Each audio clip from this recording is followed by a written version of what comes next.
गुरुर्ब्रह्मा गुरुर्विष्णू गुरुर्देवो महेश्वरः गुरु साक्षात परब्रह्म तस्मै श्री गुरवे नमः. रसिक श्रोत्यांच्या चरणी सादर नमस्कार. आजची 20वी कथा नाथांची भारुडे. विंचू हे भारूड. विंचू चावला वृश्चिक चावला कामक्रोध विंचू चावला तमघाम अंगासी आला पंचप्राण व्याकुळ झाला त्याने माझा प्राण चालिला सर्वांगाचा दाह झाला मनुष्य इंगळी अतिदारुण मज नांगा मारिला तिने सर्वांगी वेदना जाण ह्या इंगळीची ह्या विंचवाला उतारा तमोगुण मागे सारा सत्वगुण लावा अंगारा विंचू इंगळी उतरे झरझरा सत्व उतारा देऊन अवघा सारिला तमोगुण किंचित राहिली फुणफुण शांत केली जनार्दने. याचा लौकिकार्थ, कधीकधी माणसाला साप चावतो, विंचू चावतो, अर्थात कोणताही जीव आपणहून माणसाच्या नादी लागत नाही.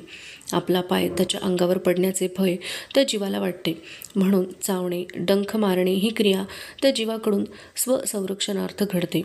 आज बघा, विंचू चावला, भयाने अंगाला घाम फुटला, वेदना होऊ लागल्या, पायाला झिणझिण्या येऊन तो ठणकू लागला, सर्वांग थरथरू लागले, अंगाचा दाह होऊ लागला.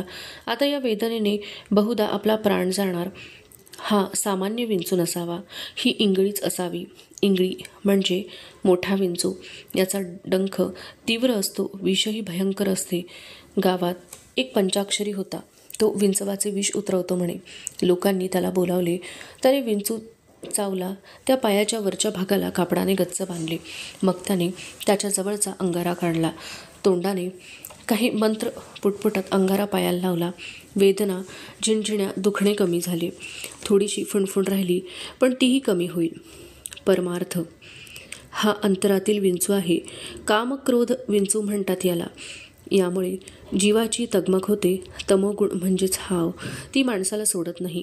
खरे तर आसक्तीवर मानवी मनाचे नियंत्रण हवे, पण आसक्तीच मनाचा ताबा घेते. इच्छा संपता संपत नाहीत. जोडीला काम, क्रोध, मद, लोभ, मोह, मत्सर हे षड्रिपू असतातच. आणि यांनी शांतीला, समाधानाला नांगी मारली की मग बघायलाच नको. संपूर्ण जीवन ती व्यापून टाकते. याला उपाय कोणता? खरे तर उपाय सोपा आहे.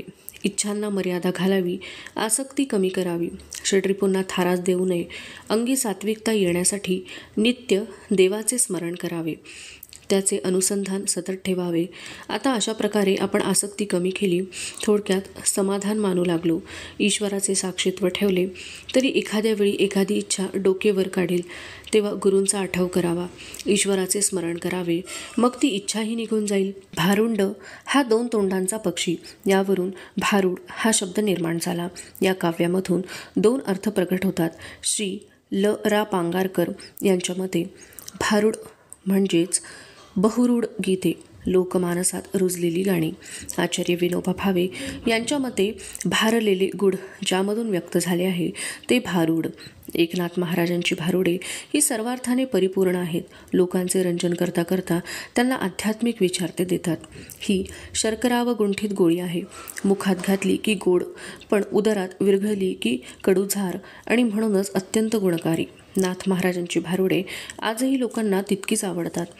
त्यांचा दादला, मोडकेसे घर तुटकेसे छप्पर, देवाला देवघर नाही, मला दादला न लगे बाई, फाटकेच लुगडे तुटकीसी चोळी, शिवाया दोरा नाही, जोंधळ्याची भाकर अंबाड्याची भाजी, वर तेलाची धार नाही, मोडका पलंग तुटकीसी नवार, नरम बिछाना नाही, सुरतीचे मोती गुळधाव सोने, राज्यात लेणे नाही, एका जनार्दनी समरस झाले तो रस येथे नाही.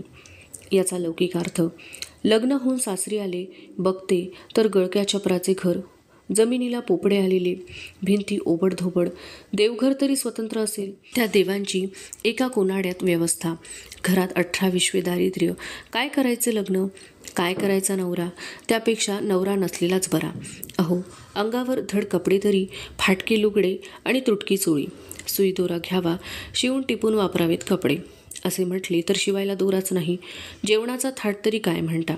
उत्तम बेत म्हणजे जोंधळ्याची भाकरी आणि आंबाड्याची भाजी. तेलाची धार सोडून त्यात चव आणावी म्हटले तर घरात तेलच नाही.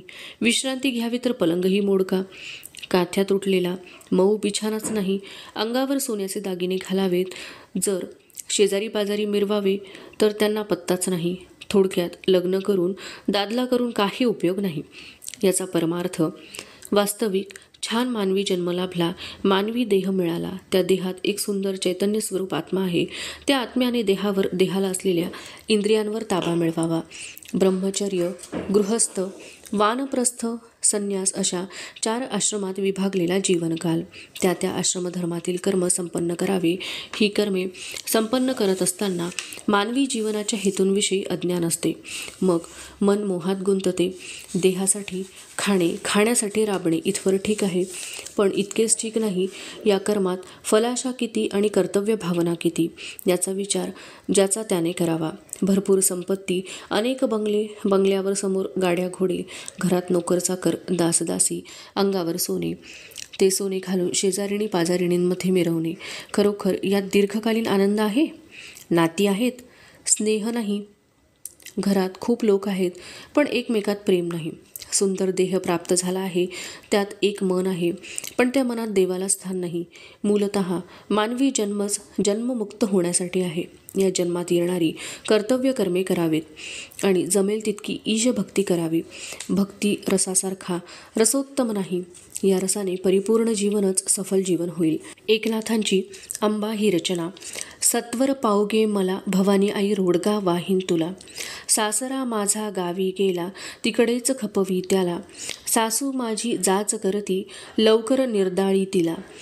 जाऊ माझी फडफड बोलती बोडकी करग तिला. नणंदेचे पोर किरकिर करीते खरूज होऊ दे त्याला. दादला मारून आहुती देईन मोकळी करगे मला.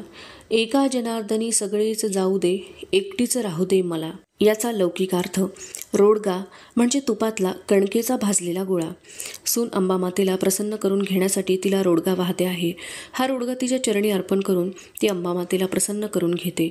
माता प्रसन्न झाल्यावर सून तिच्याकडून बऱ्याच गोष्टी करून घेणार आहे. प्रथम तिला सासरा नको आहे. तो सारखा खोकत खाकरत असतो, सारखे काही ना काही मागत असतो, गप्प बसू देत नाही, घरातच असतो, फारसा बाहेर जात नाही. आज कधी नव्हे तो परगावी गेलाय, तिकडेच खपला तर कायमची कटकट जाईल. सासू म्हणाल तर सारखी छळत असते. सकाळी उठल्यापासून राब राबायचे आणि वर सासूबाईंचे ऐकून घ्यायचे. माहेरच्या मंडळींचा, आईवडिलांचा पार उद्धार करतात सासूबाई. असा राग येतो. अंबामाते, लवकरात लवकर या सासूचे निर्दाळन कर. माझी जाऊ तीही तशीच. तिचा नवरा नोकरीत मोठ्या हुद्द्यावर आहे, त्याला मोठा पगार आहे. नवऱ्याच्या जीवावर हीच जास्त भाव मारते. माझ्यासकट सगळ्यांना फडाफडा बोलत असते. श्रीमंतीमुळे तिला कोणी विरोध करत नाही. अंबामाते, तिच्या नवऱ्यालाच उचल, त्याच्याच जीवावर तिचा तोरा. तिला बोडकी कर. नवरा गेल्यावर कोणाच्या जीवावर तोरा मिरवेल ते मला बघायचेच आहे. वास्तविक नणंदा लग्न झाल्यानंतर त्यांच्या सासरी जातात, पण माझी नणंद जी माहेरी येते ती महिनोन महिने तळ ठोकते. तिचे पोर सारखे किरकिर करत असते. ते खात असते किंवा रडत असते, तिसरे काम नाही. अंबामाते, त्या पोराला खरूज होऊ दे. खरूज झाल्यावर बसेल एका कोपऱ्यात खाजवत. आणि माझा नवरा तो तरी माझा हक्काचा ना, तो तरी माझे ऐकून घेतो का? नाव नको. दिवसभर कामासाठी बाहेर असतो, घरी आल्यावर माझी व्यथा समजून घ्यायच्या मनस्थितीतच नसतो. काही सांगायला गेले तर माझ्याच अंगावर येतो. बाकीची कोणीही मंडळी याच्याशी बोलली तर त्यांना नीट उत्तर देईल, पण मला मात्र फक्त रागावेल, चिडून अंगावर येईल. असा दादला मारून मी आहुती द्यायला तयार आहे. अंबामाते, थोडक्यात सांगायचे तर घरातील नात्याच्या लोकांपैकी कोणी माझ्या उपयोगाचे नाही. ते सगळेच जाऊ देत आणि मला एकटीला सुखाने राहू दे. याचा परमार्थ. रोडगा याचा अर्थ संपूर्ण शरणागती. अंबामाते, मी तुला अनन्य शरण आले आहे. मला सत्वर प्रसन्न हो. सासरा गावी गेला म्हणजे माझ्या ठाईचा अहंकार कधी नव्हे तो माझ्यापासून दूर गेला आहे. हा अहंकारच फार त्रासदायक असतो. तो आपल्याला सोडत नाही. कधी नव्हे तो माझ्यापासून दूर गेलाय, त्याला तिकडेच नष्ट कर. सासू म्हणजे देहबुद्धी. या देहबुद्धीमुळे मला सारे इंद्रियांचे चोचले पुरवावे लागतात. सदैव इंद्रिय आणि देहाचा विचारच मनात ठाण मांडून बसतो. त्यामुळे माते, तुझे स्मरण होत नाही, म्हणून या देहबुद्धीचे लवकर निर्दाळन कर. जाऊ म्हणजे वासना ही फारच बोलते, संपूर्ण जीवनावर प्रभाव टाकण्याचा प्रयत्न करते. हिचा दिमाग घालव. हळूहळू ती कमी कर माते, नाहीतर संपूर्ण जीवन विविध वासनांच्या पूर्तीत संपून जाईल. तेव्हा या वासनेलाच नामोहरम कर.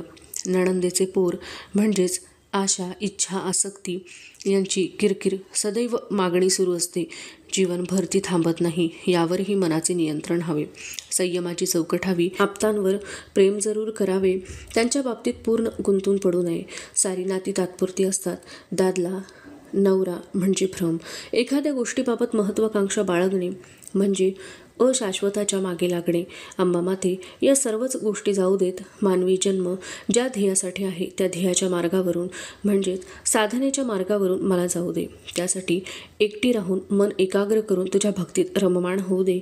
मी तुला त्यासाठी अनन्य शरण आले आहे. धन्यवाद.